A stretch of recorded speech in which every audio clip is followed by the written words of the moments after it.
All right, good afternoon, everybody. I'm Dave Carter with Flower Hill Institute. We're just going to give it a minute here. We've got a lot of folks in the waiting room, so we want to make sure we get everybody in here.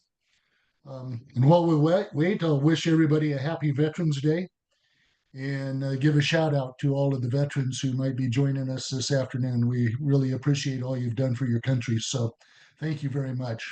Um, so, um, just a few more coming in here, and I think we'll go ahead and start rolling. So, yeah, as I mentioned, I'm Dave Carter with Flower Hill Institute, along with Chris Roper. We're both regional directors for technical assistance, and we're really pleased today to have some folks that are knee deep in beef tallow. Uh, so we have Dr. Jennifer Martin from Colorado State University, who I think a lot of folks know all around the country. And then Chris and Jessica Musgrave from Stagecoach Meat Company out in Wiggins, Colorado, here in northeastern Colorado. So before we get started, just a couple of housekeeping things. This is being recorded. And so if you know somebody that wasn't able to attend or you want to go back and revisit some of the information we're going to talk about, it goes up on our website. Nikki's usually really good about getting it up there within a day after we do this.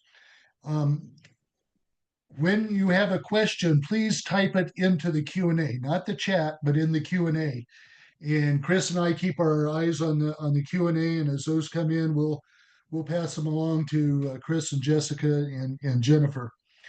Um, you will be getting a survey right after this roundtable.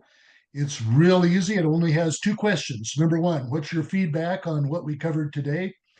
And number two, what are some topics you'd like to see us cover in the future? We like to have one or two of these a month, and we're always looking for some ideas that people are looking for.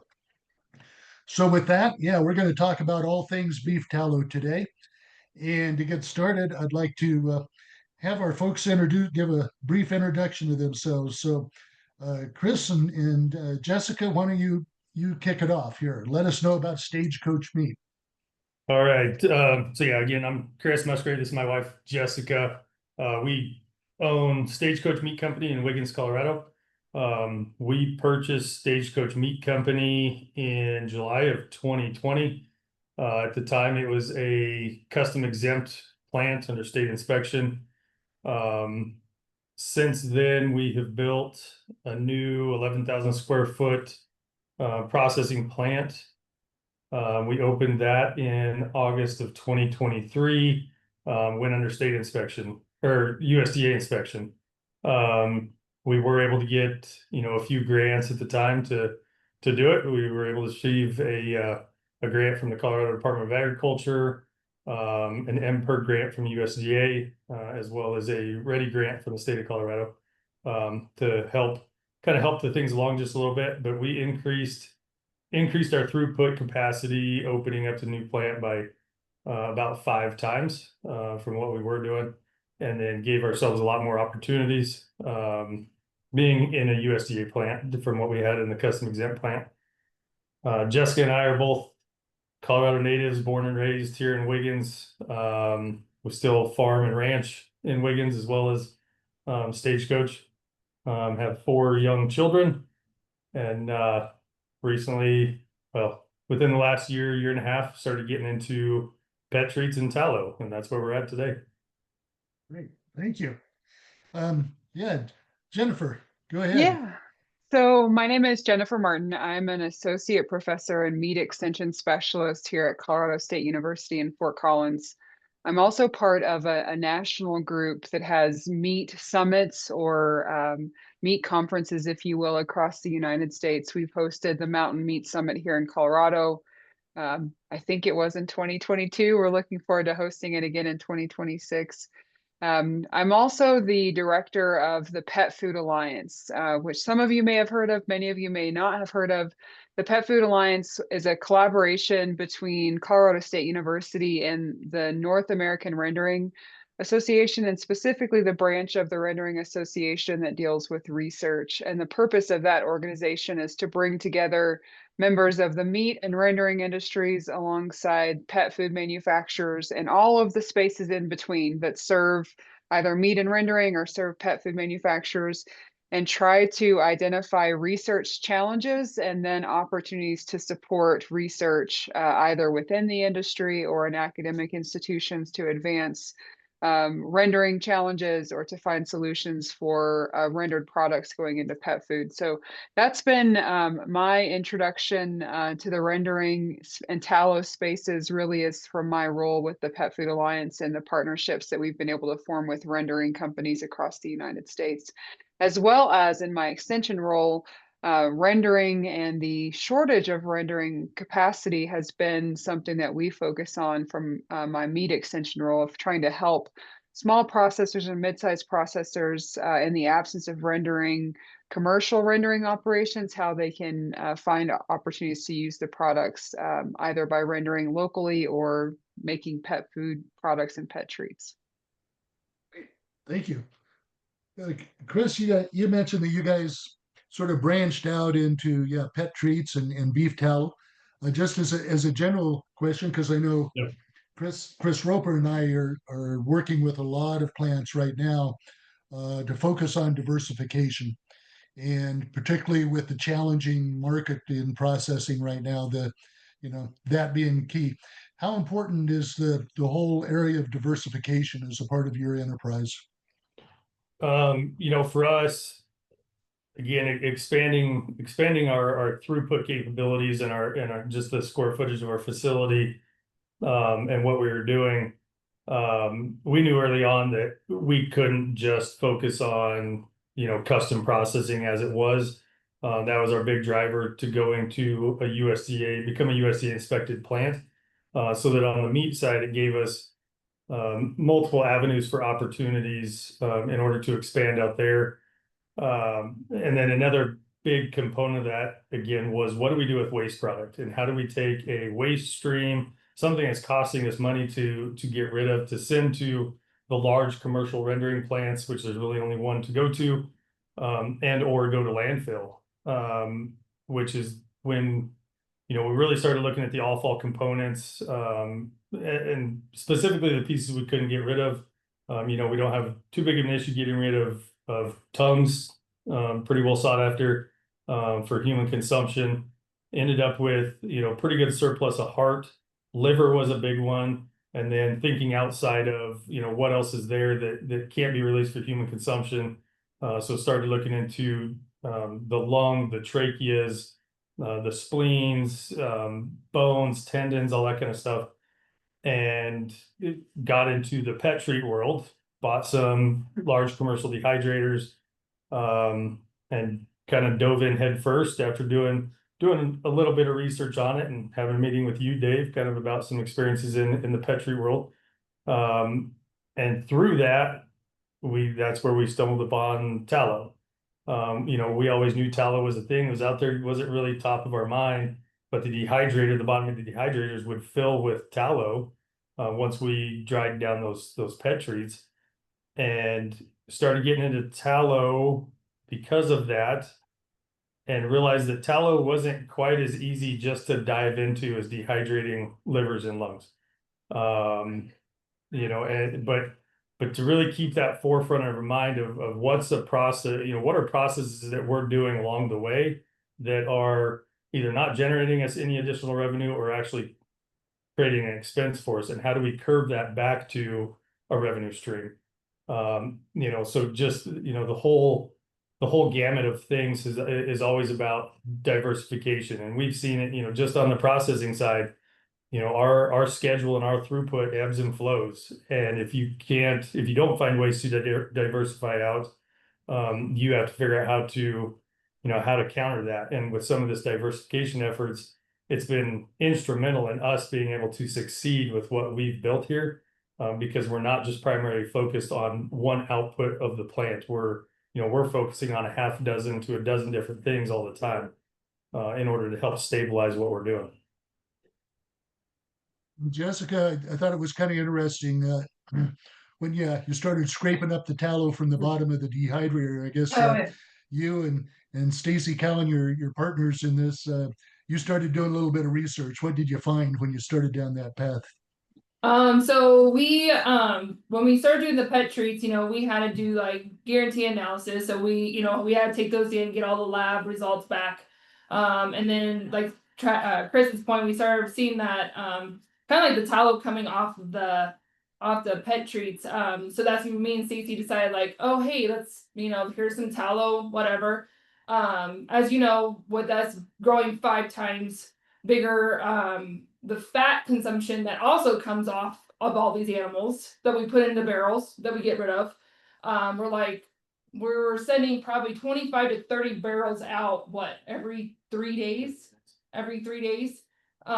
So we were like, well, shoot, we need to look into this side now as well, since we're basically, paying it to get rid of it. So me and Stacey started just kind of all honesty playing with it. We did about over a year of research of what tallow does for you. The most interesting part I think we found out of beef tallow that it mimics our own skin.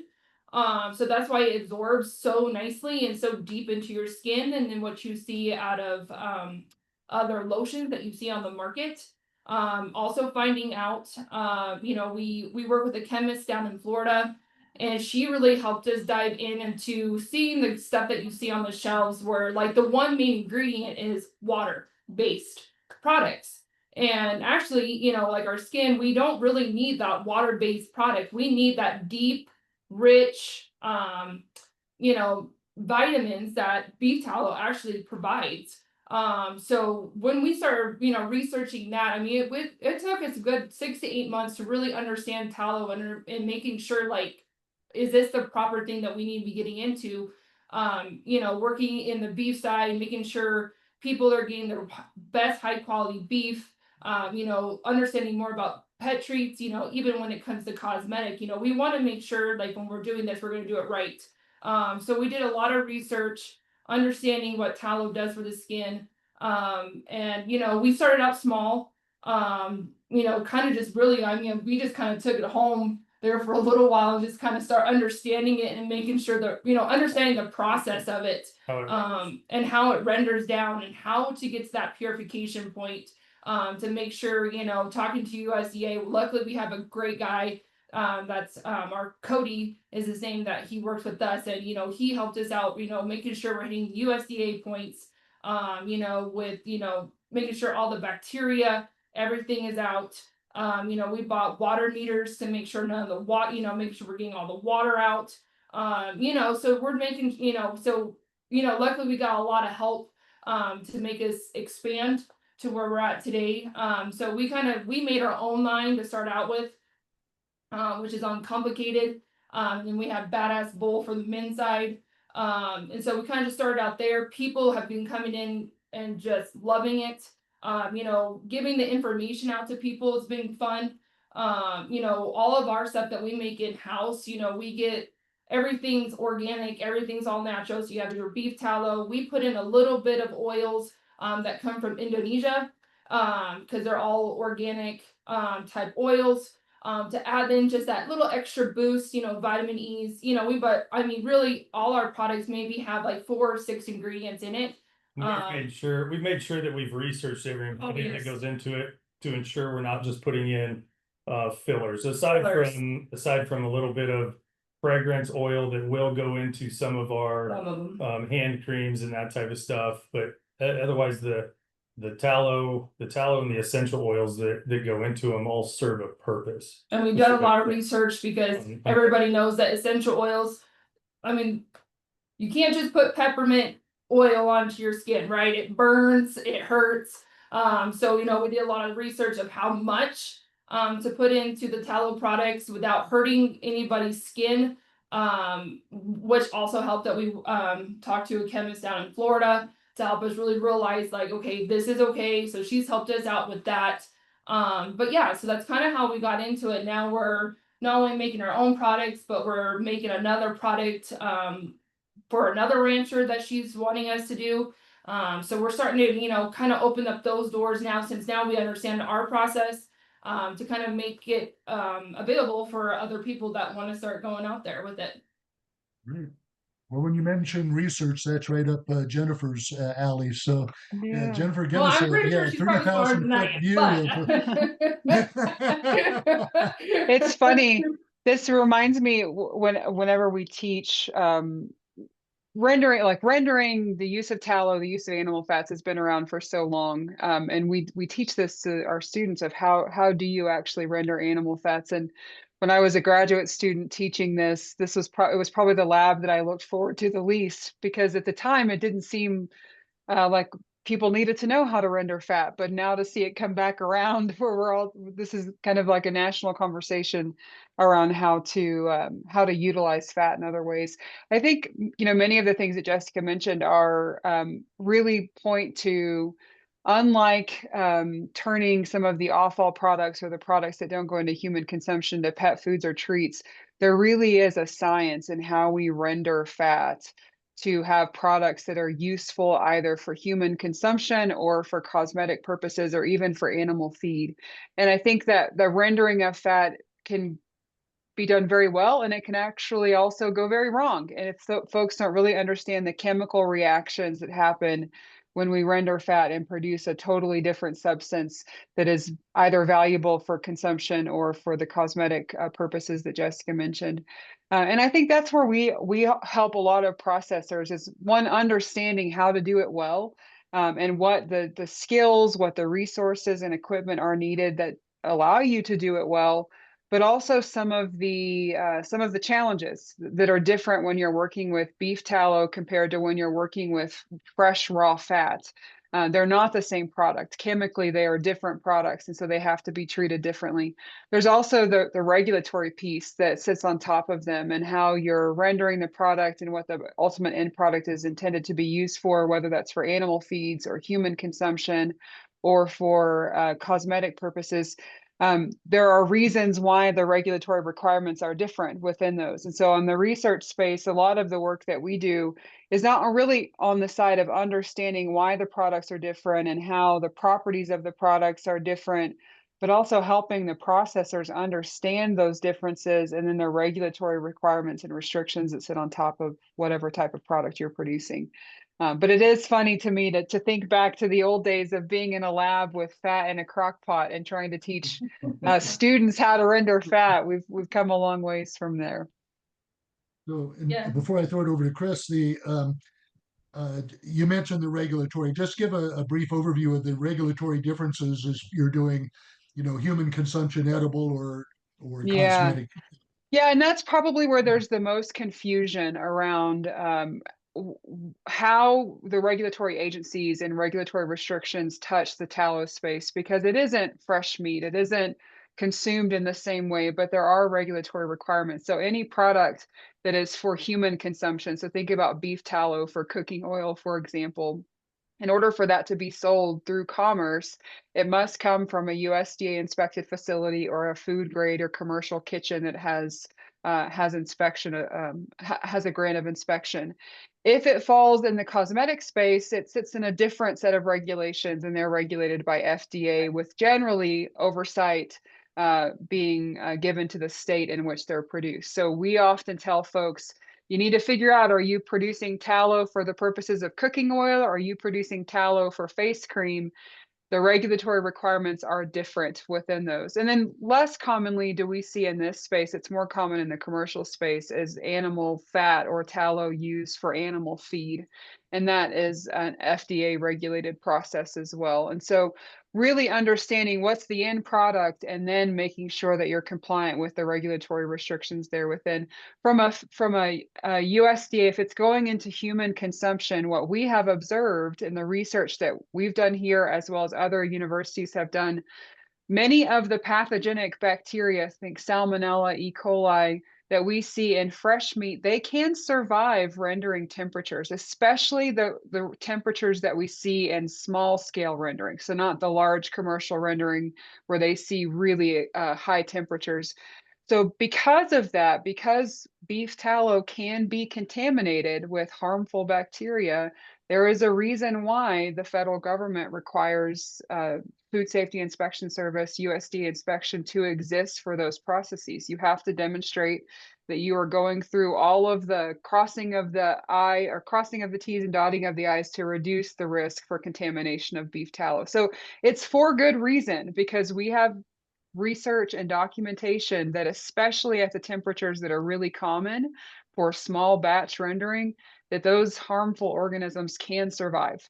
There are also restrictions on solids, so the impurities, generally meat impurities in the beef tallow, that are present as well. So the restrictions aren't, we get a lot of folks who say, I don't understand why we have these restrictions from Food Safety Inspection Service.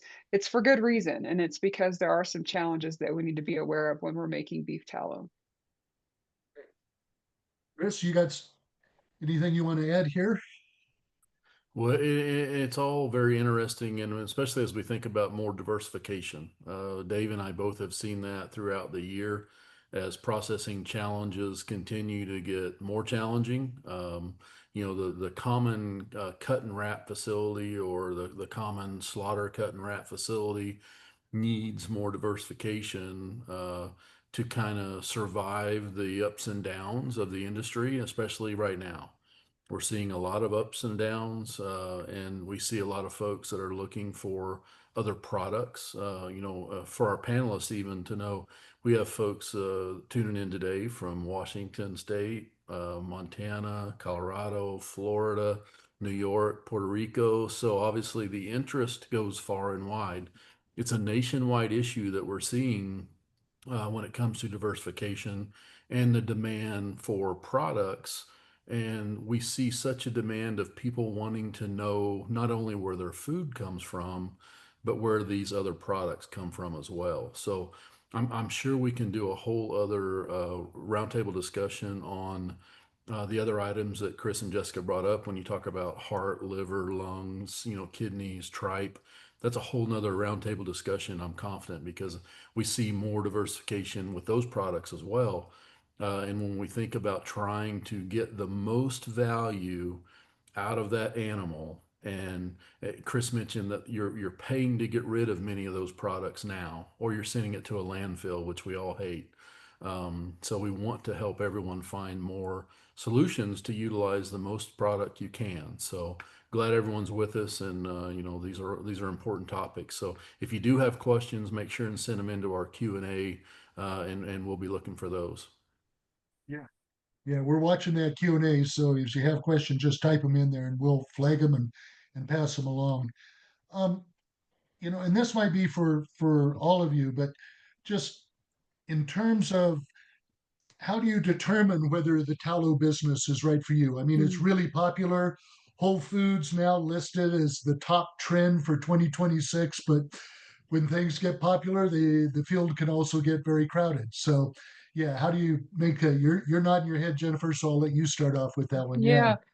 That's probably the question we get asked the most, of how do I make, like, what's the business plan for incorporation of tallow within your operation? And I think that's an important, and certainly Chris and Jessica as business owners who market tallow would have most familiarity with this, but I think having a business plan. This market is certainly more saturated today than it was 6 or even 3 months ago. I think that trend continues, where folks are not only interested in sourcing all of their food products and all of their home goods, for example, from local businesses, but also more interested in removing synthetics from their lives or from their diet. And that's really the space where fat has set. When we think about fat in the 80s, it was viewed kind of as a bad deal or a bad guy within the human nutrition and health space. That trend is turning back around, where there was actually an acknowledgement of the value that animal fats can bring from a human nutrition perspective. That's likely not to go away, but because, to your point, Dave, that's not going away, the market can be saturated pretty quickly.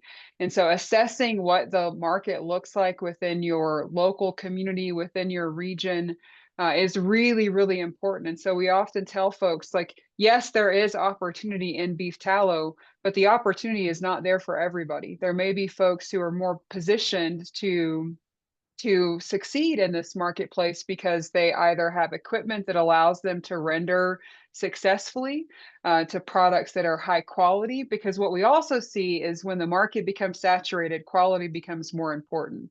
So pretty quickly, the folks who aren't able to do this well, for whatever reason, maybe they don't have the appropriate equipment, maybe they don't have the sufficient volume to meet the demand for their customer base, they will sort themselves out. And so the market has to demand the product, but you also have to be able to deliver a product that is competitive in that marketplace. And so we tell folks to assess your market, see what the market opportunities are, but before you dive in, make sure you can do it well. Make sure you understand the technical components of rendering, you understand the regulatory requirements of rendering, and you have a business plan on the back end of that where you can market it to your clientele appropriately. So often we see folks who want to get into this space, but they aren't really quite sure how to do it well. And they venture out into the tallow space, and maybe it starts with something at a farm stand or a farmer's market, but you can lose customers if the quality's not there, right? And so making sure that they've done their homework on how to do this well, because for many folks, it is very different from the cut and wrap. It is very different from the pet treat business. There is a specific skill set that's needed to render products well. Chris, people listened to us when it said, yeah, ask some questions. They're starting to roll in, but before we start fielding those, Chris and Jessica, yeah, when you talk about the quality issue, I was really interesting when you told me about the process that you guys use. It's not just a big kettle there that you're doing it there. So walk through the process that you've been using to make sure you have the quality. Yeah, so you know, again, it went back to that R&D component. You know, we really did have to start somewhere, and same thing, like Dr. Martin was saying, you know, you start rendering tallow in a crock pot and see what happens and see what comes out. And you know, started very small, to see how tallow reacts at different temperatures. Realized early on that the equipment that you can't truly control temperatures on well, like a crock pot, aren't fit for this. You know, you got to know where your temperature points are hitting at every step of the way, and how to control those. So we moved up to some larger kettles, with, you know, digital type thermometers on them that we were able to control better, and started running different batches at different temperature levels for different times, and looking at, okay, you know, how much of the water is getting removed. And you know, coming from our RTE side on the USDA plant, you know, we already had the water activity meters in place and that type of stuff, and really thinking about that, because when we talk about, you know, bacteria carrying through tallow, water is a big area that's going to happen. And if you're not getting the water out of the tallow, you're going to end up with spoiled tallow or very inferior tallow. You know, so upgrading equipment just in our kettles to get the right type of controls that we wanted. And then the second component of that was screening. You read online, it says, well, just run it through cheesecloth. Just run it through cheesecloth. You know, great if you're doing it at home, small scale. You know, it wasn't conducive for what we're doing. So we had to scour the market and come up with a way to strain through multiple levels, with, you know, different size screens, ensuring that everything is stainless steel. I mean, when the tallow is coming out of there hot, the last thing you want to be doing is pouring it through, you know, something plastic that's going to be releasing different chemicals into it, and, you know, really focusing on keeping this tallow pure. So we evolved through 3 or 4 different screening mechanisms, until we landed on one that we really like, and it goes through about 5 different stages of screens. You know, the finest one is all the way down to a 1/100th mesh, on the stainless steel, and we don't just do that once. I mean, it goes through these same screens, whether we're rendering and purifying 1 time, 2 times, 3 times, 4 times, depending on that quality level. Yeah, but it also depends if you're using the suet fat, because the suet fat versus trimmed fat, you know, the leaf type fat, makes a big difference on your impurities into it. And again, it wasn't it definitely wasn't selling, you know, when we first got into it, we were taking a lot of tallow home and cooking for ourselves and putting stuff on a shelf, and we put some in a window and you put it in a cold spot and a hot spot. And how does the tallow react in the jar that it's sitting in? Which again is why it took us a year and a half to get to the point where we felt comfortable that, hey, we can start doing this. But, you know, back to the previous questions real quick, you know, how do you know if it's right for you? Again, are you set up, and do you feel like you're in a position where, especially if you're putting out edible tallow, because again, the food safety, you know, component comes into it. Do you feel 100% comfortable that you would put this tallow on the plate with you, your family, your children? Are you to that point where, you know, hey, I can confidently produce this tallow and know that we're not going to have any issues? And then number two, you know, especially from a plant side, again, we're coming from the, you know, processing plant side versus somebody that's wanting to create a brand of tallow cosmetics and sell at home. You know, what we really looked at is our existing customers, which is our producers that are bringing us beef that we're processing for. Is there a demand from them that they want to turn their product back into something else? Because we can make our brand of tallow cosmetics and our brand of edible tallow to a point, and again, with market saturation, we're competing against, you know, everybody else. But in order for us to scale correctly and to be able to do this correctly, we need to be producing more than just ours. We need to be producing for multiple people. So we started talking to our customers, and that's where we found the demand. You know, not selling our brand, but white labeling it for other producers so that they can go out to their customer base that they already have in place and sell their product. And that was a big key component for us. And another component was for us too. So when we got into tallow, we did a lot of research about big manufacturers that do tallow, edible tallow. There's the ones that we were actually able to talk to was what, two of them? Yeah. Two of them. And that was the problem we were seeing too, is that, okay, we could do edible tallow, but we have to mass produce 100,000 jars for you. And it's like, okay, well, I don't need 100,000 jars. I just need. There's a big hole in that middleman type that small to middle sized. And so that's what really pushed us even more, is like, okay, not everybody can do 100,000 jars at a time. Like there's, you know, we have one person that like, oh, we just need 72 jars every 2 weeks. We're like, perfect. I can do that. That's actually, I'd rather do that. But I think that was our major thing too. We were finding holes for, even for us, about producing not massive amount of quantities, but, you know, smaller quantities for people to help push, you know, help them grow as well. So that's kind of, we really got on. Yeah. That made us excited as well. And every model's different. Yeah. And like I said, we just looked at the areas that fit us to determine, is this, you know, with what we're doing and what we have and the direction we want to go with our branding and our current customer base, you know, does the whole program make sense? We don't, you know, we don't want to be doing this just to add something else to our plate. Okay, well, great. Chris, we better jump into some questions rolling in here. We're going to lose track of the time, so go ahead.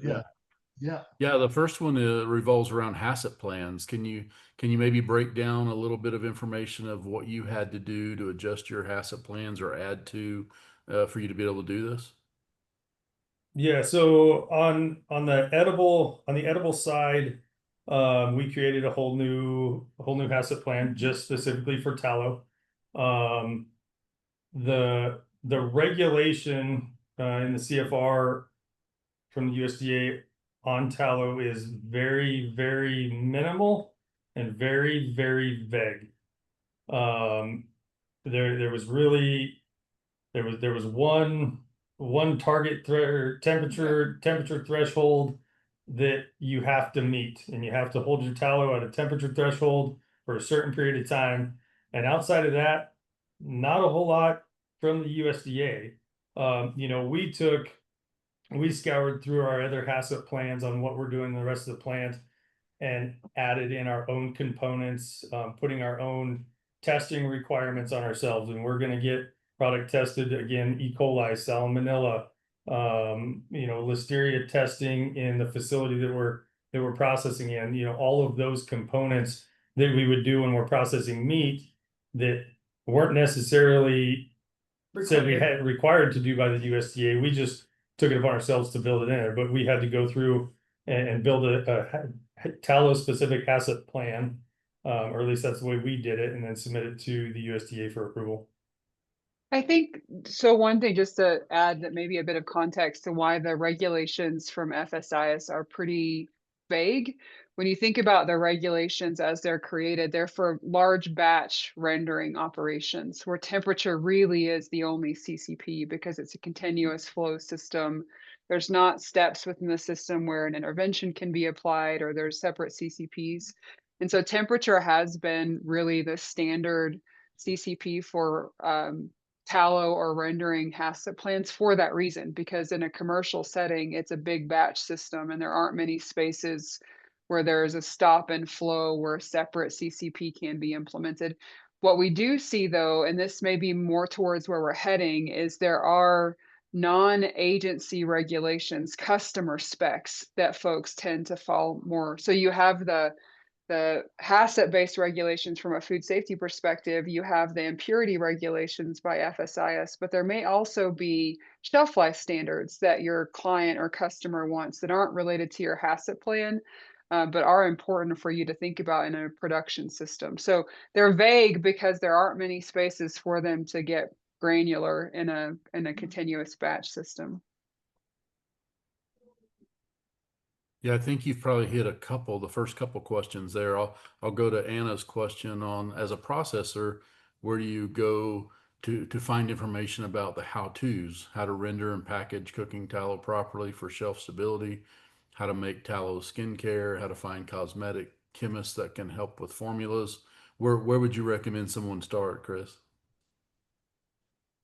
So, I mean, we just did a lot of research. I mean, yeah, just scouring the internet. I mean, there is, you know, Ask FSIS is a Yeah, good place. If you're, you know, if a small plant, they can give you as much guidance as it can. Looking at the, you know, the USDA published, you know, handbooks and stuff specifically for small plant. Yeah, I mean, I don't know that I have a specific place to go to because I mean, depending on, you know, published research, again, just like Dr. Martin was saying, public research is hard to find on small scale. You know, all of the information out there and looking up rendering equipment and all this other stuff is setting up a massive rendering plant. You kind of have to do a lot of reading and combining of information yourself to determine, again, kind of what best fits you. And when it comes to the FDA side, you know, we just took the diligence of researching really basically a tallow cosmetic manufacturer. And we found a good one. Luckily, she's a world-renowned chemist. So, you know, talking to her and getting everything going. So it was just a lot of phone calls and a lot of people like, hey, we're looking at this, you know, we need some help here. They shut the door. I don't know how many times they shut the door on our faces, but I mean, if it's something you want to get into, you just keep going and, and I'll admit too, you know, Google is a great component. We looked into like all the, you know, tallow and then the essential oils and the carrier oils and reading articles about it and making sure, you know, like it was a lot of research and a lot of time to put into it to make, like, once again, to make sure that we're doing it. And you know, you can go on to the FDA cosmetic websites and they give you, and they do a really good job about, you know, telling you what regulations you need to be following, you know, how the labeling component works when it comes to cosmetics, you know. So you know, I really recommend if you want to go into the FDA with the tallow cosmetics, go to their website because they give you a really good like information of how to label, with the essential oils, kind of talking about like carrier oils and stuff like that. So that's where we got a lot of information was the FDA as well. So on their website. Jump down here, Chris, because Lucas from New Mexico had a follow-up when he said, do most people just use Appendix A for the heat CCP? Generally, yes, there are some specific parts of the CFR that deal with rendering. So I think it's 315, Yes. 315. I can share that out, but generally, yes, Appendix A is a good space, and then the specific components of the CFR that deal with rendering for tallow or lard production. Great. Chris, and I'll take this one from Catherine over on the Western Slope. Yeah, the any word on grants for byproducts? And we've been told that there is going to be another MPEP grant, Meat and Poultry Processing Expansion Grant, come out by the end of the year. Could be a challenge when they're still trying to get the government open at this Yeah. point to get an RFA put together and out the door. But when one comes out, I do know that the last MPEP grant did allow rendering in there. I've been beating up on USDA that they need to broaden it. So much of these grant resources are focused on what happens to the carcass when it comes out of the cooler. And we need to have some resources focused on what happens to it before it goes into the drip cooler. So we're hoping that that they'll have that focus, but we'll definitely keep people posted on any of those developments when they happen. I I think would maybe pay one thing to attention. add. Oh, go ahead. Sorry, Chris. I was just going to say we should pay attention to the value added producer grant too, Yep. Catherine. I mean, you're adding value to a product, so that VAPG is usually out at the end of the year each year or the first of the year roughly. So, let's keep an eye on that one for you all. The other thing I just wanted to add, and it kind of speaks to the point Chris mentioned, there is not a whole bunch of rendering research. It is one of the biggest gaps in the meat and food space, particularly if you look at small and mid-sized scale rendering. So the research that does exist is for the commercial renderers. So there hasn't been a grant, like research grant, that has focused on not only how do we invest resources in helping our small and mid-sized processors expand their capacity to produce tallow or rendered products, but also how do we equip them to do it well? And so making sure that it's not just funding available for processors to apply for grants, but when they do, there's research to help them understand how to do it well. Because as we've all observed, there's a whole lot of variety right now as to what sort of kettle or cooker you're using, what your temperatures that you can obtain, how much your water activity or moisture content is. So we need to focus on that part of the grant space as well as researching best practices for our small processors. Yeah, great points. Jill has a question of how do we get help with that market analysis on tallow or other offal? So that might be a good Dave Carter question. Yeah, no, it's something we've been scouring. We put together a quarterly report. We call it the Marketplace Update, and I just try and scour and find information about trends that are pertinent for smaller meat and poultry processors. And tallow is starting to surface. There isn't a lot of current information out there, but I think more is starting to emerge. So we're mining that as we can. So we're going to try and put out that information as timely and as best we can. Do Chris and Jessica or Jennifer have any other comments on that? The marketing or finding that data on those products. I mean, no, I mean, not a good answer. Again, ours was, we tested the waters with our own customers, rather than going I out. think you all did it. You all did great with that. Using your internal customer base and allowing them to diversify their own branded products is a super smart way to do that, and let that customer go out and market in their own regions and their own areas. That's a great way, kind of a spider web effect, where you Yeah. guys are really handling that work around that hub, and then you have your internal distribution system with your internal customers already. So And I think see that's what I think that's what we learned about us the most. Like Chris and I are not into marketing, advertising. We're just not those type of people. We just like to. Our approach is different. I mean, Yeah. we're looking at it as a component of manufacturing. Purchase manufacturing. How much demand is there for manufacturing? not necessarily the end consumer sales. on it. Yeah. Yeah, you guys are doing great with that. Catherine's got another question specifically for Chris and Jessica.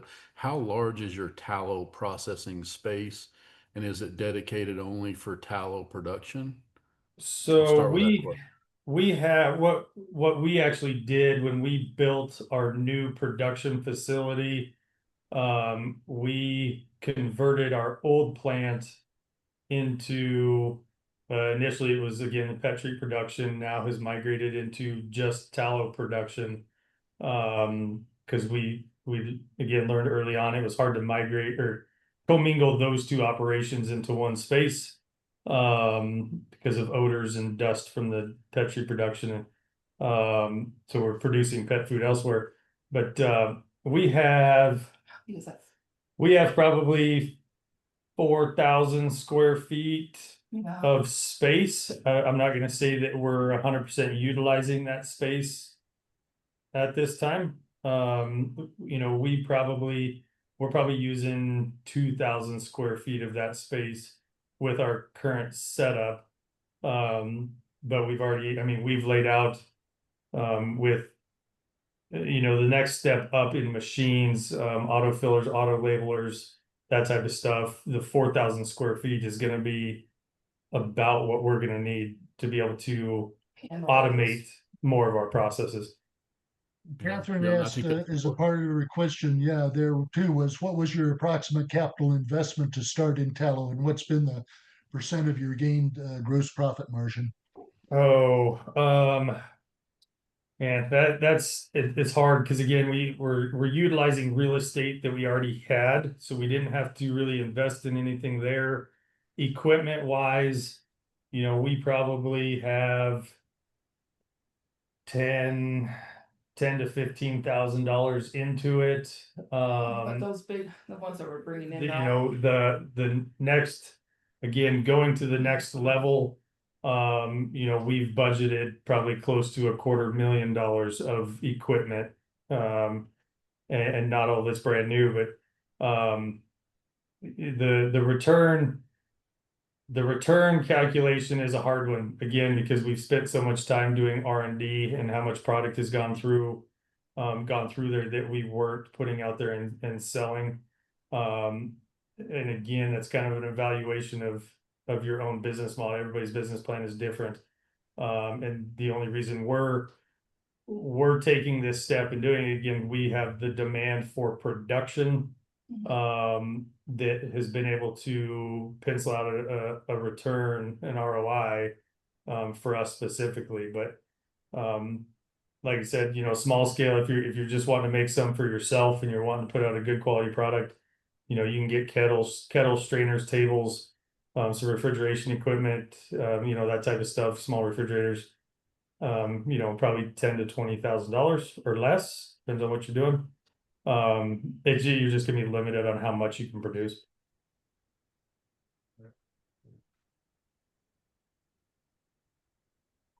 The next one Chris. comes from our friends in Puerto Rico.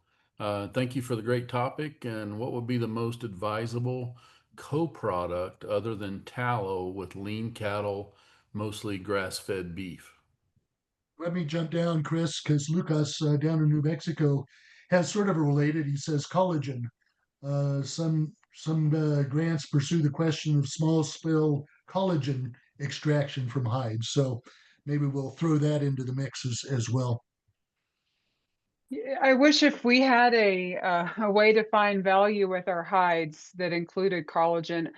Certainly an opportunity is there. I think the chemical processes by which you have to extract collagen and then separate collagen into soluble and insoluble collagen, it is quite a lengthy and complicated process. And so is there opportunity? Yes. But the investment in both capital equipment as well as resources and training to do it well at scale is, I think, usually the challenge we see with most of our small processors, which is why generally the collagen extraction tends to be something that we see our big members of the industry playing with. So I think there's a lot of opportunity in the collagen space, but it is a very different beast than rendering fat. And there are lots of complexities with having collagen that is useful and then having sufficient raw materials to generate useful collagen where you can actually market it in a competitive way.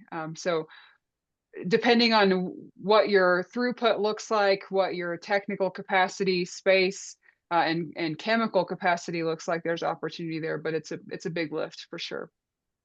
Back to Catherine's question, what about opportunities from lean grass-fed beef like they're producing in Puerto Rico? Yeah.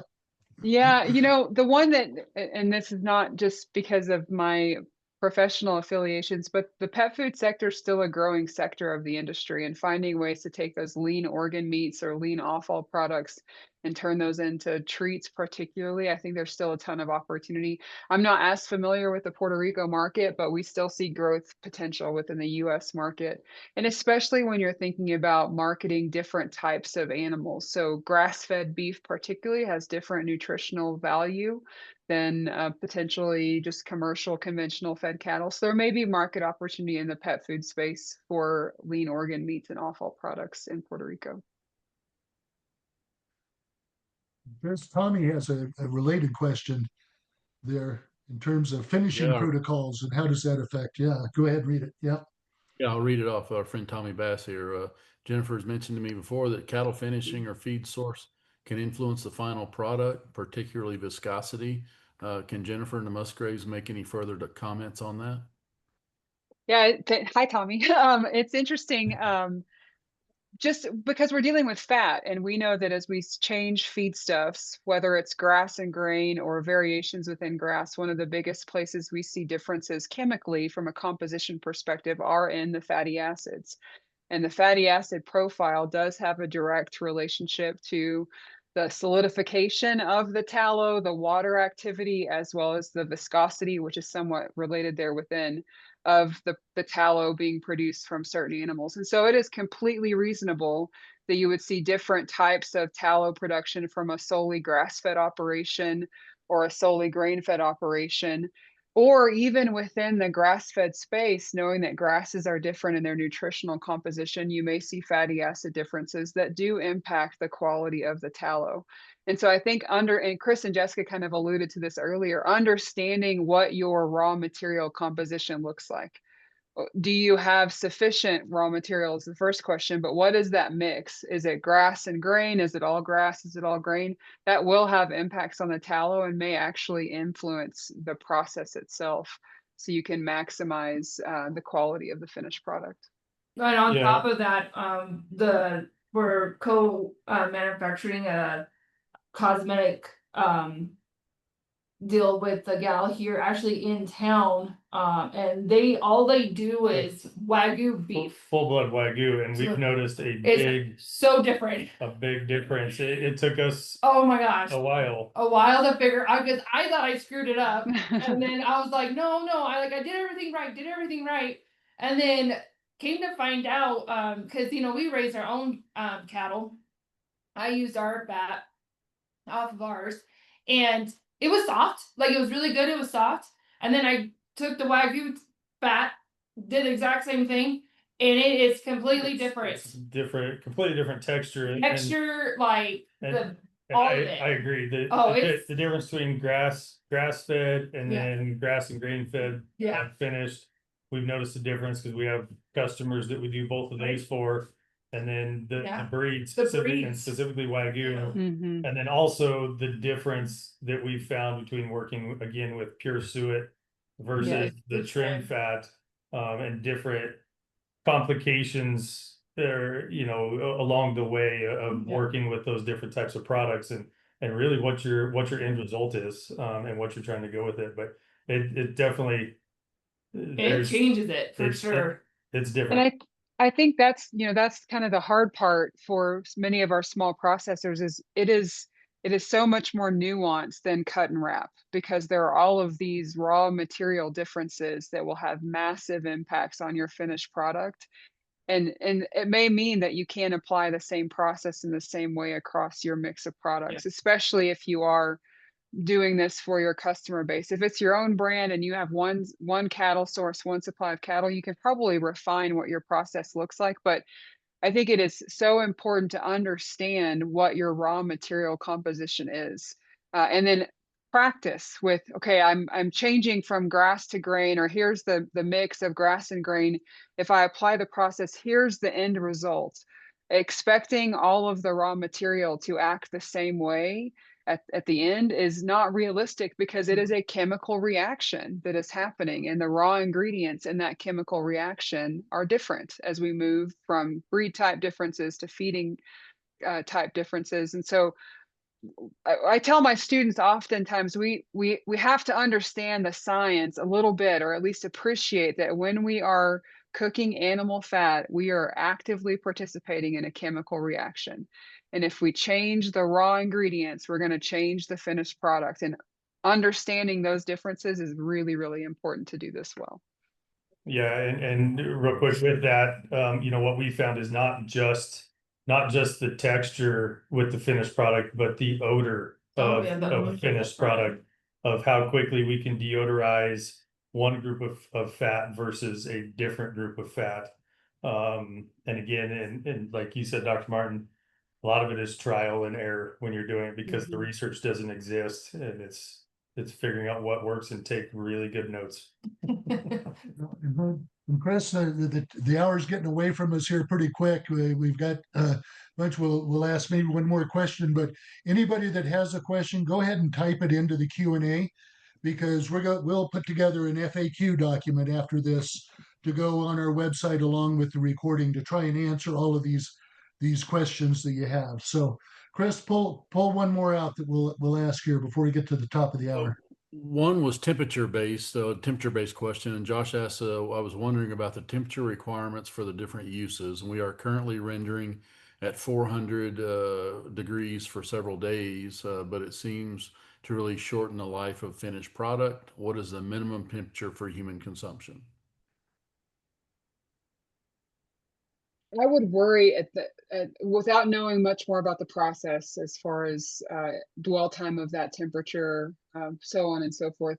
That's a pretty high temperature if you're holding for extended days. My guess is you're actually denaturing the fatty acids, that you're seeing some destructive behavior, and that's why they're not holding.